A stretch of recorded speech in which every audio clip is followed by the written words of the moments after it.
और कुछ नहीं किया उसने।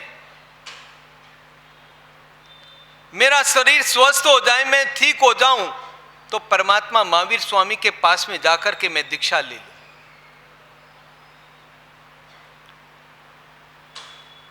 निश्चित होने के बाद रात को सोया और रात भर में वो ठीक हो गया। अनायास परमात्मा का उधर आना हुआ, उधर परमात्मा आ गए। नियम का पक्का था, परमात्मा है, परमात्मा के लिए मैंने भावना बाई थी, अगर परमात्मा मुझे ठीक कर देंगे तो मैं परमात्मा के सानिध्य में दीक्षा ले लूंगा। चला गया दीक्षा लेने के लिए।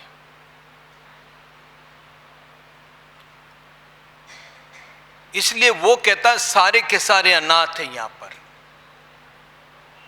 और दूसरे दिन उसने दीक्षा ले ली।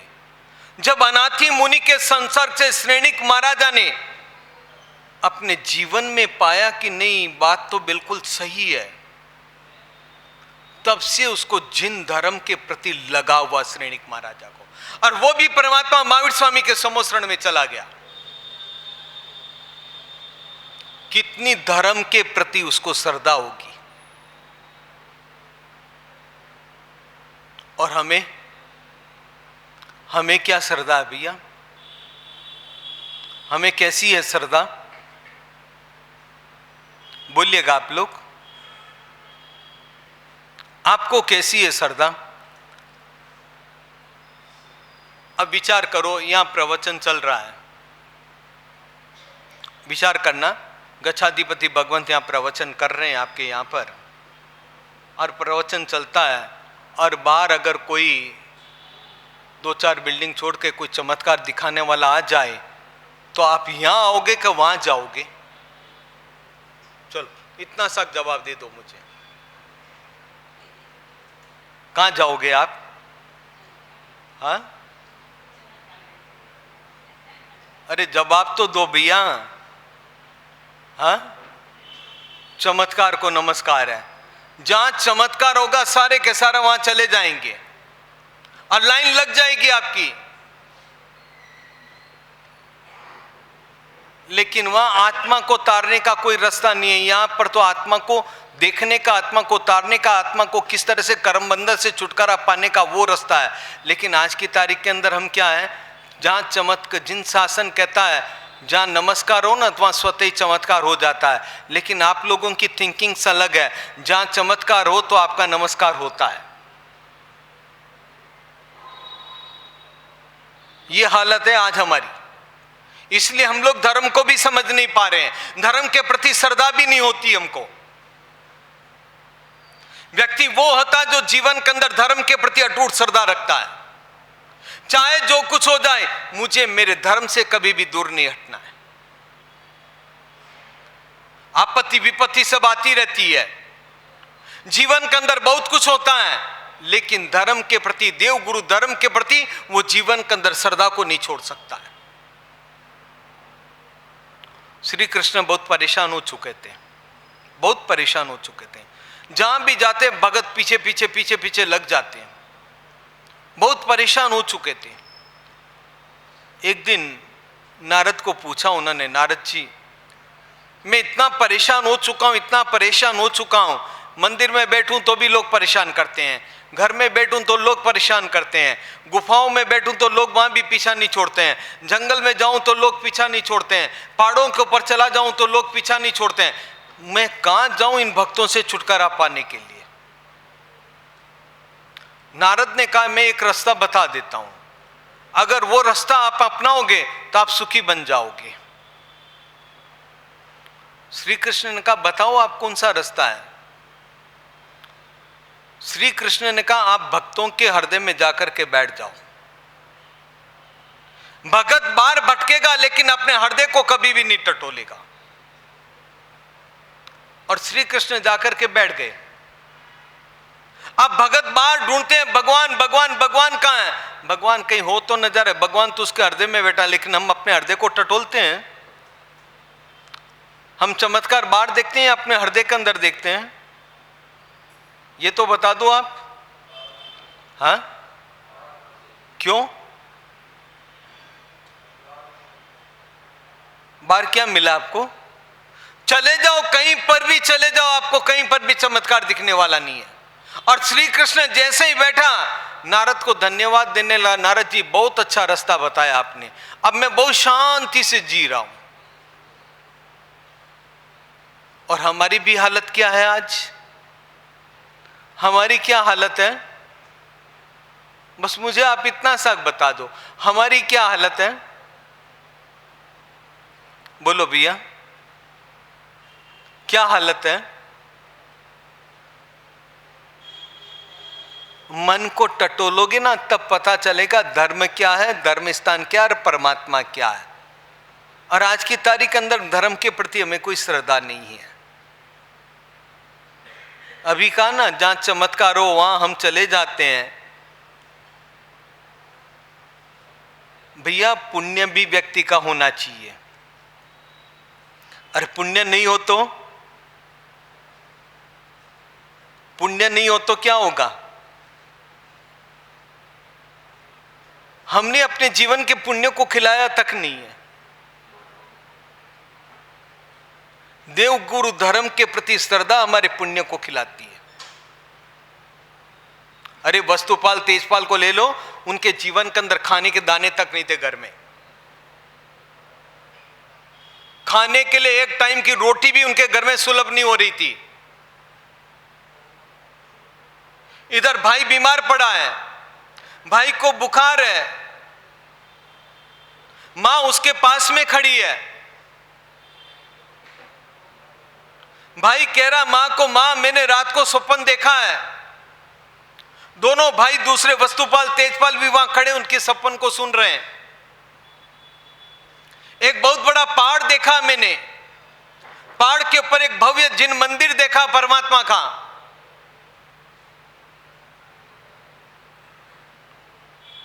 सब कुछ जान लिया।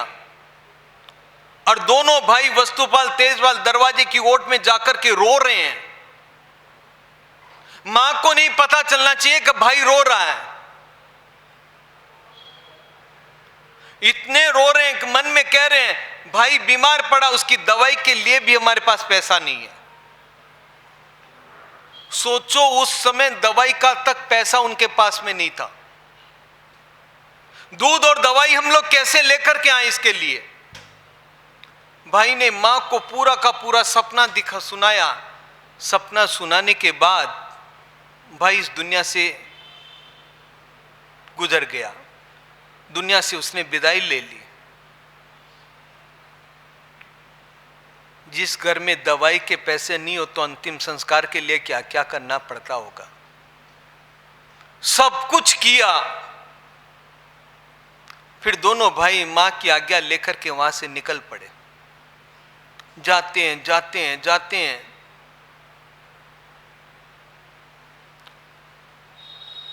धोलका में आकर के एक राजा का मंत्री बना, एक राजा का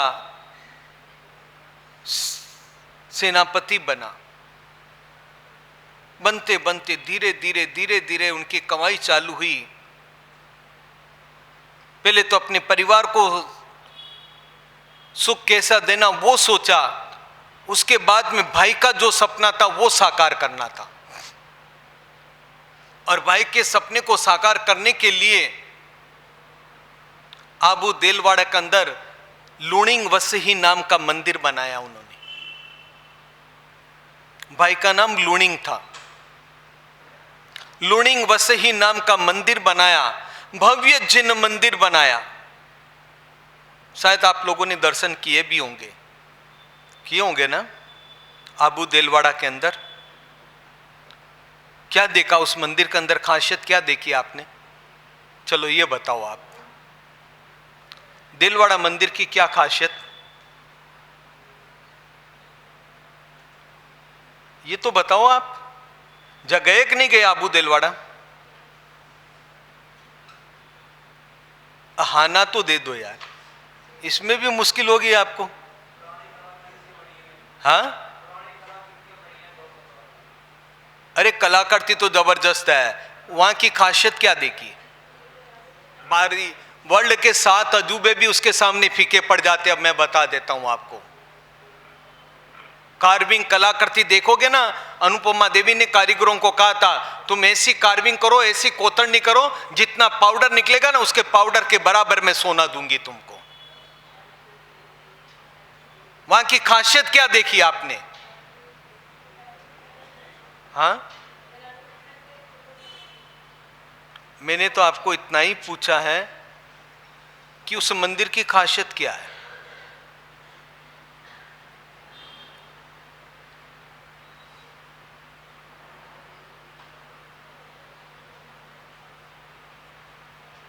जाते हैं, दर्शन करते हैं, बस आ जाते हैं। पूजा करना तो पूजा करते हैं, और आज की तारीख का कहते हैं कि हमारे साथ वहाँ पर बहुत आसाधना होती है, फॉरेनर बहुत आते हैं, हमको पूजा भी नहीं, बस हम यही देखते हैं, दूसरी कोई खासियत देखना भी नहीं चाहते हैं। उस मंदिर का शिखर नहीं है।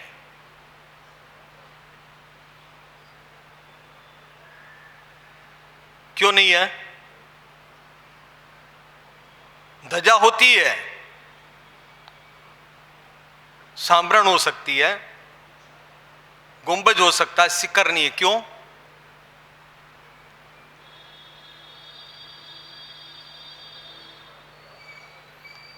बस आगे नहीं जाते हैं। जानोगे ना तब पता चलेगा आप लोगों को। वहां का पहाड़ हर साल 1 इंच नीचे उतरता है, जमीन के अंदर धंसता है, तब सोचो वहां शिखर नहीं है। ये सब जानकारी आप तो लेना भी नहीं चाहते, क्योंकि आपको तो बस दर्शन से मतलब है, या बाहर जाते हैं तो होटलें का खाने पीने से मतलब है। आपको क्या मतलब? और हम लोगों ने हमारी स्थितियां क्या बना करके रखी है?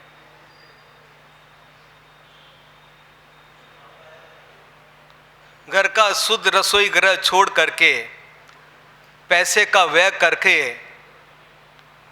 घर का शुद्ध रसोई गृह छोड़ करके, पैसे का व्यय करके, और अभक्ष्य पदार्थों का सेवन करने का एक मूल स्थान है आपका होटल।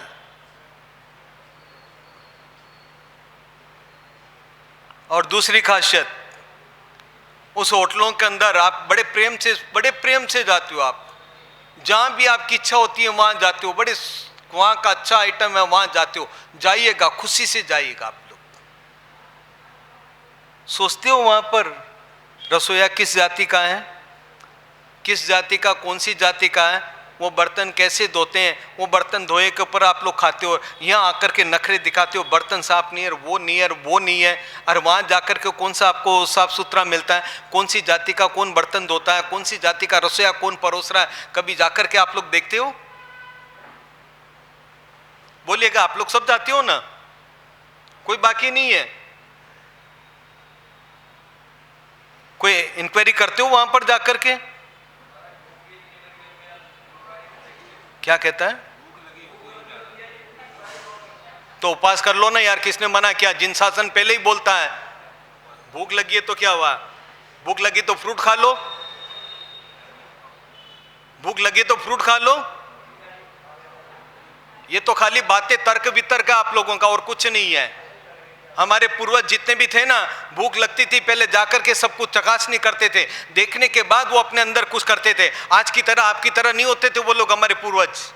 आपके घरों के सारे पूर्वज, हमारे पूर्वज सब एक ही थे। पहले पूर्वज जाकर के पहले देखते कौन है, क्या है, किस तरह के बनाता है। कभी भी हम इंक्वायरी करते हो वहां कौन रसोई बनाता है, किस तरह की रसोई बनाता है, और उनका पसीना उतर रहा, वो पसीना भी अंदर जा रहा, वो भी आपके पेट में आ रहा है। नहीं देखते हो आप लोग? जानते सब पूछो, यहां तो बस तर्क वितर्क करना आप लोगों को। वहां जाकर के तर्क वितर्क करो ना, ये कौन है रसोई बना रहा, पूछते हो जाकर के? भूख तो सबको भी लगती है। हम लोग तो कुछ विचार तक नहीं करते हैं। वहां जाकर के देखोगे तब पता चलेगा वो लोग क्या करते हैं।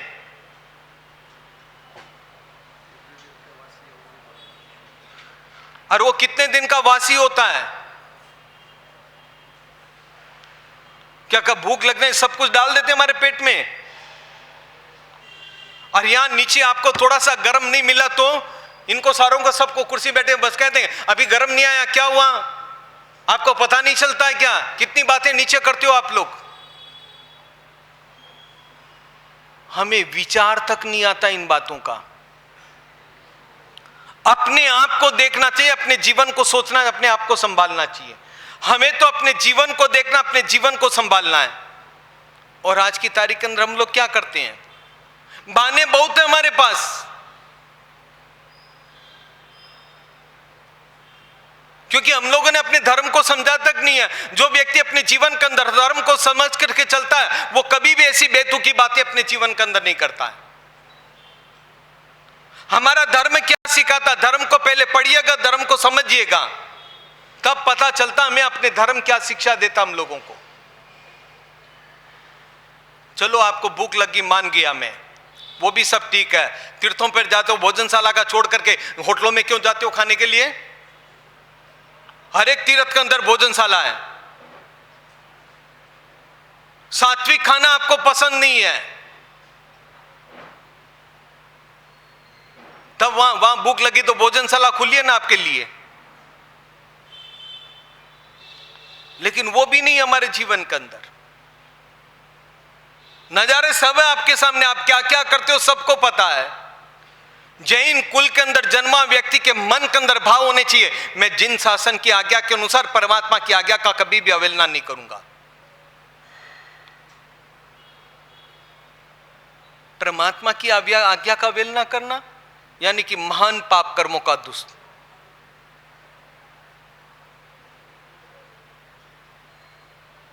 क्या परमात्मा की आज्ञा होती है? लेकिन हम लोग कहां समझते इन चीजों का।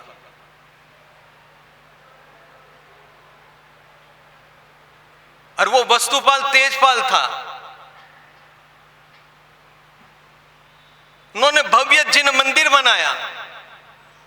मंदिर को देख करके अपने खुद आश्चर्यचकित होते हैं कितनी मेहनत की होगी उन्होंने। और वहां बाहर देखो ना, हाथियों के ऊपर हाथी की कितनी अच्छी कार्विंग की हुई है।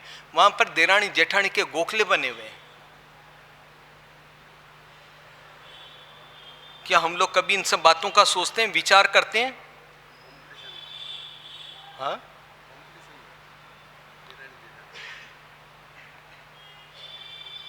और इतना ही नहीं, वहां के कारीगरों ने मिलकर के एक मंदिर और बनाया। कारीगरों ने अपने पैसों से मंदिर बनाया कि हमने यहां पर कमाया तो हम सारी की सारी मेहनत करके एक मंदिर बना करके समाज को समर्पित किया। अरे वो नॉन जैन थे तो भी धर्म को समझ करके अपने समाज के लिए मंदिर बना करके दिया। विमल सा मंत्री था ना, उसने भी वहां पर एक मंदिर बनाया है। भारत की अगर सबसे बड़ी, विश्व की अगर सबसे बड़ी कोई महंगी जमीन होगी ना तो अबू देलवाड़ा की है। आप लोग तो खाली सरंद के पीछे ही रह गए हो। अबू देलवाड़ा की विमल सा मंत्री ने जब मंदिर बनाया, सबसे महंगी जमीन अगर कोई है भारत विश्व की तो अबू देलवाड़ा की है। उसको वहां पर मंदिर बनाना था। ब्राह्मणों ने कहा मंदिर बनाओ आप, मुझे जमीन चाहिए। जमीन जितनी दूंगा उतनी बराबर मुझे सोने की गिनिया चाहिए। पहले राउंड गिनी आती थी, राउंड गिनी बना करके विमलता ने कहा कि नहीं, बीच में खड्डा रह जाता है। सारी की सारी गिन्नियों को मेल्ट करवा करके वापस चौरस बना करके जितना बड़ा मंदिर बनाना था उतनी गिन्नियां बिछा करके उसने मंदिर बनाया। महंगी कौन सी जमीन? कौन सी जमीन? यहां पर तो सरंद में तो खाली 3x6 या 3x3 की जमीन दी होगी, वो इतना बड़ा मंदिर बनाया है। सोचिएगा आप लोग, हम धर्म को जाने तब ना, धर्म को समझे तब ना। वो पैथरसा था, पैथरसा ने भी वहां पर मंदिर बनाया। सोचिएगा क्या है हम लोगों के पास, हम क्या कर रहे हैं आज की तारीख के अंदर धर्म के लिए। उसने अपने धर्म के लिए सब कुछ न्याचोवार कर डाला कि मेरा धर्म है, मैं इस धर्म का अनुयायी हूं। किस परिस्थिति में किस परिस्थिति से कहां पहुंचा, व्यक्ति का पुण्य खिलता है। धर्म से ही व्यक्ति का पुण्य खिलता है, चमत्कार से कभी भी नहीं खिलता है। हमें तो अपने मन के अंदर भाव लाने चाहिए, नहीं मुझे जिन धर्म का अपने जीवन में पालन करना है। और आज की तारीख के अंदर हम लोग क्या करते हैं, इसलिए कहता हूं सबसे पहले धर्म को समझिएगा आप। उन्होंने धर्म को समझा, जाना, पहचाना, अपने जीवन के अंदर उतारा और उतार करके धर्म की प्रभावना की उन लोगों ने।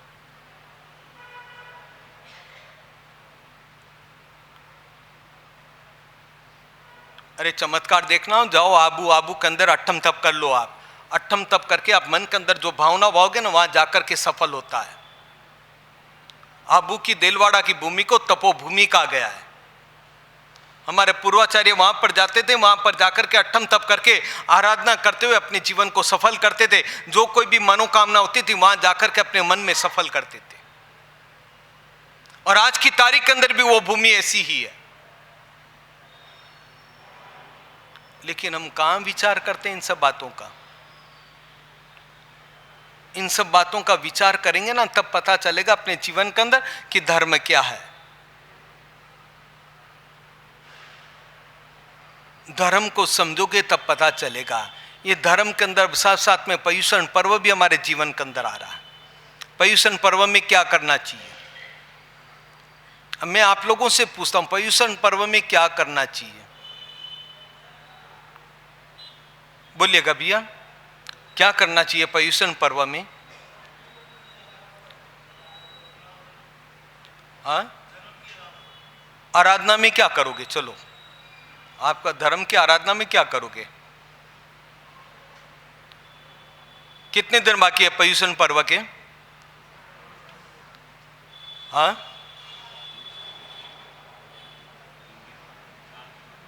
कितने? आज का दिन तो चला गया आपका। अब क्या करोगे 3 दिन में? क्या मीटिंग की आपने घर में? पूर्व के समय में जब पर्युषण पर्व आता था तो लोग घरों में मीटिंग करते थे। परिवार बैठ करके आपस में सब जन बैठ करके मीटिंग करते थे। और मीटिंग में ये करते थे, कोई कहता मैं अठाई करूंगा, कोई कहता मैं आंबिल करूंगा, कोई कहता छठ उपवास छठ अट्टम करूंगा, कोई कहता मैं एकादशा करूंगा, कोई कहता उपवास कुछ भी करूंगा। आपस में घरों में मीटिंगें होती थी। और आपके यहाँ बोलिएगा, कोई मीटिंग हुई आपके यहां? पहले तो ये बताओ, परिवार वाले सारे बैठते हैं कि नहीं बैठते हैं? पहली बात तो ये, पहले ये सब कुछ होता था हमारे घरों में। आपस में बैठ करके चर्चा विचारना होती, पर्युषण पर्व में हमें क्या करना है। कोई कहता मैं 8 दिन पोषत करूंगा। कितने महानुभाव है 8 दिन पोषत करने वाले? अभी सबके चेहरे नीचे है, एक भी नहीं बोलेगा। हाँ, अरे तुम्हारी बातें छोड़ो यार, मैं ये बैठे हैं सारे के सारे। कितने जन पोषत करोगे आप लोग? क्या आराधना करोगे? मन के अंदर भाव होने चाहिए आप लोगों के कि पर्युषण पर्व आ रहा, मुझे कुछ करना है, मुझे मेरी आत्मा के लिए करना है। अपना धर्म मैंने पहले का 8 दिन के लिए नहीं है, जिंदगी भर के लिए अपना धर्म है। 8 धर्म में इतनी श्री मत मान लेना का 8 दिन कर लिया तो मेरी जिंदगी के पाप धुल गए हैं। पाप रोज होते तो रोज के रोज धोने पड़ते हैं। क्या हम लोग कभी विचार करते हैं? करते हो मीटिंग? अभी भी 3 दिन का टाइम है, घर में जाकर के मीटिंग कर लेना आप लोग। कम से कम ये होना चाहिए, हमको 28 करनी है, 64 पूरी पोषत करने हैं, छठ अट्टम करने हैं, 8 दिन आंबिल करने हैं, 8 दिन एकादशा करने। कम से कम घर में मीटिंग तो करो। चलो ये सब कुछ नहीं हो सकता तो कोई बात नहीं, 8 दिन मौन कौन रखेगा?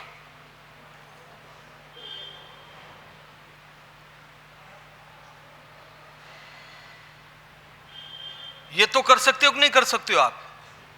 इसमें तो कुछ लगता नहीं आपका, इसमें तो कुछ नहीं लगता ना। कोई बात नहीं, 28 नहीं हुई तो चलेगा, 6 नहीं हुआ तो चलेगा, 64 पूरी नहीं करोगे चलेगा, 8 दिन मौन तो रह जाऊं। बोलो,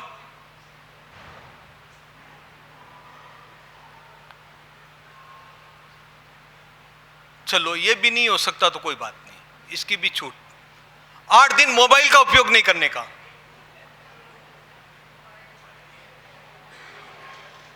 चलो इसमें आ जाऊं। हाँ, सबसे क्यों? कोई कठिन क्वेश्चन नहीं है। कठिन आपको लगता है, घर में घरवाली बीमार होगी तो चल जाएगा, मोबाइल बीमार हो गया ना तो सबसे पहले मोबाइल को भी ठीक कराना है, घरवाली की दवाई तो बाद में करा देंगे। ये है हमारी वृत्तियां।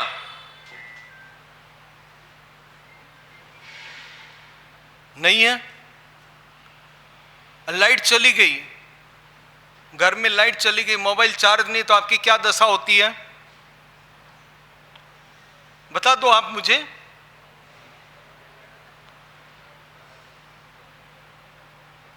मैं तो ये कर रहा हूं, कुछ भी नहीं करो, 8 दिन मोबाइल का उपयोग छोड़ दो आप। है तैयारी आप लोगों की?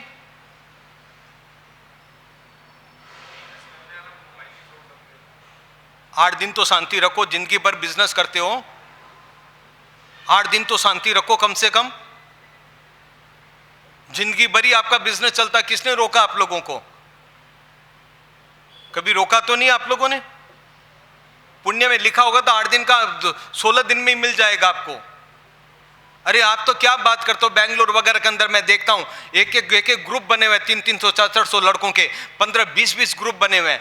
वो जाते हैं 10 दिन पहले जाकर के, कहाँ साधु भगवंत है, जहां जाकर के देखते हैं, निर्दोष भूमि देखते हैं कि यहाँ आकर के हम पोषित करेंगे। 8-8 दिन वो लड़के बिजनेस, 9-9 10-10 दिन बिजनेस छोड़ करके, दुकानों को ऑफिसों को बंद करके आते हैं, आकर के वहां पर 8 दिन पोषित लेते हैं।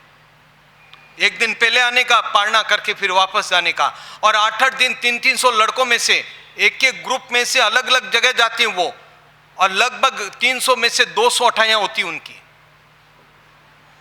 और आते ही क्या करेंगे, जब हम लोग ई रोड में थे, चातुर्मास कर रहा था मैं, उस समय आए वो लड़के, महाराज ये मोबाइल, ये कवर, मेरा पर्स है, रबड़ बैंड में बांध करके आपके डेस्क में रख लो महाराज।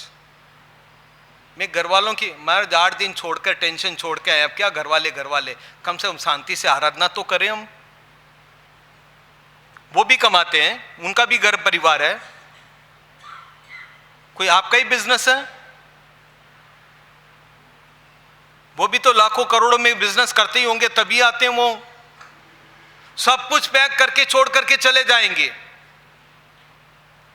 और जिस दिन पारना हुआ, जो जो चढ़ावे लेते हैं उसी समय चुका करके रवाना, पारना करके। मैंने पूछा क्यों? कि हमारे सब 4 छुट्टी हमको मिलती है, बैठता पोजीशन, उड़ता पोजीशन 2 छुट्टी, बीच में एक संडे आ जाता, 3, एक 5वें दिन की छुट्टी और हो जाती है। 4 दिन कोई ग्राहक आता नहीं इतना, 8 दिन 9 दिन का होता, बाद में भी कमा लेंगे, कहीं जाता नहीं, मेरे भाग्य का कोई चुरा करके नहीं ले जाएगा। कितनी मन के अंदर संतोष वृत्ति होगी। तो निश्चित है ना 8 दिन मोबाइल बंद। नहीं तो मौन कर लो, आप 8 नहीं कर सकते हो, 6 नहीं कर सकते हो, आंबिल नहीं कर सकते हो, पोसद नहीं कर सकते हो, तो मौन रख लो 8 दिन।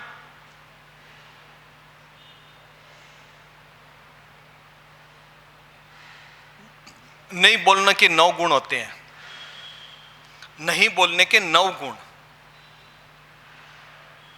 मौन रहने से 9 गुण है आपको। किसी से वाद विवाद नहीं होगा, किसी से संघर्ष नहीं होगा, किसी से लड़ाई झगड़ा नहीं होगा, राग द्वेष कम बंधेगा। 9 गुण है। अब दोनों में से क्या मंजूर आपको? या तो मौन रहो या मोबाइल का त्याग कर दो। बोलिएगा। पोषद ले नहीं सकते आप। क्या है तैयारी आपकी? मैं सबसे पूछ रहा हूं, खाली इनसे भी नहीं है, आप लोगों से भी पूछ रहा हूं। कोई जवाब नहीं देंगे। अरे पर्युषण पर्व की आराधना एक हमारा पर्युषण पर्व यानी कि अपने आत्मा के ऊपर लगने वाला पर्व है, आत्मा के साथ अपने जीवन को ओतप्रोत करने वाला पर्व है। अपने जीवन में से प्रदूषण को निकाल करके पर्युषण को अपने जीवन में उतार करके आराधना साधना करने का पर्व है। राग द्वेष कसाई जो हमारी आत्मा के अंदर जो प्रदूषण पड़े हैं, इन प्रदूषणों को निकालने का पर्व पर्युषण पर्व है। क्या हम इतना भी नहीं कर सकते हैं? करना किसके लिए है? अपनी आत्मा के लिए। किसी को कराने, किसी को दिखाने के लिए नहीं करना, करना मुझे मेरी आत्मा के लिए है।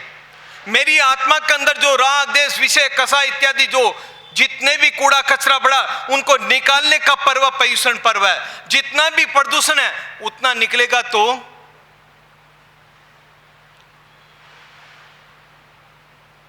मोबाइल उपयोग करने से प्रदूषण बढ़ेगा या घटेगा? बोलो भैया, बोलिएगा, आप लोग बोलिएगा।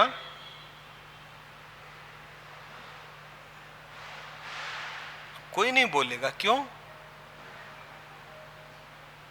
भाई? आज उपवास नहीं है, 31 तारीख को आप उपवास जरूर कर लेना। 31 तारीख को उपवास जरूर कर लेना आप लोग सब।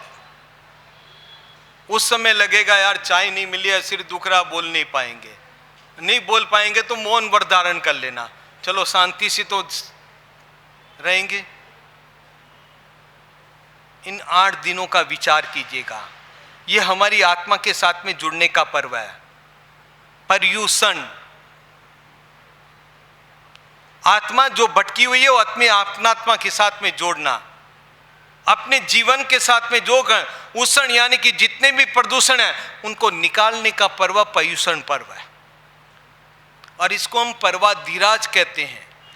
पर्वों में सबसे बड़ा अगर कोई पर्व कहलाता तो पर्युषण पर्व कहलाता है।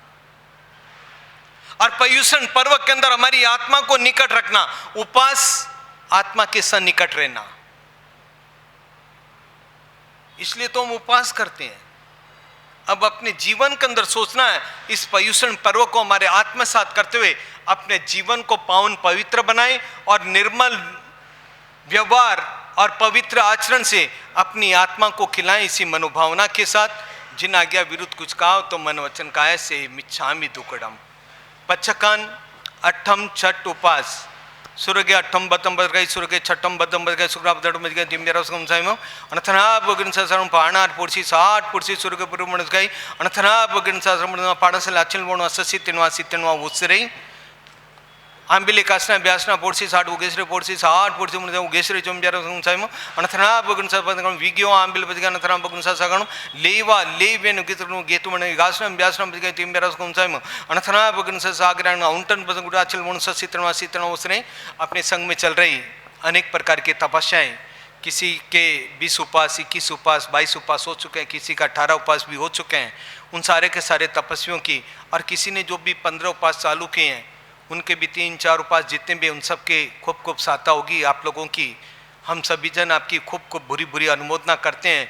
इसी तरह से निरंतर आप लोग बढ़ते जाइएगा। 31 तारीख से पर्युषण पर्व चालू होगा। आप लोगों से भी निवेदन है, ज़्यादा से ज़्यादा अपने मन के अंदर थाम करके रखिए कि हमें 28 से कम तो कुछ करना नहीं है। 28 से कम कुछ करना नहीं है, कम से कम 28 तो घर घर के अंदर होनी ही चाहिए।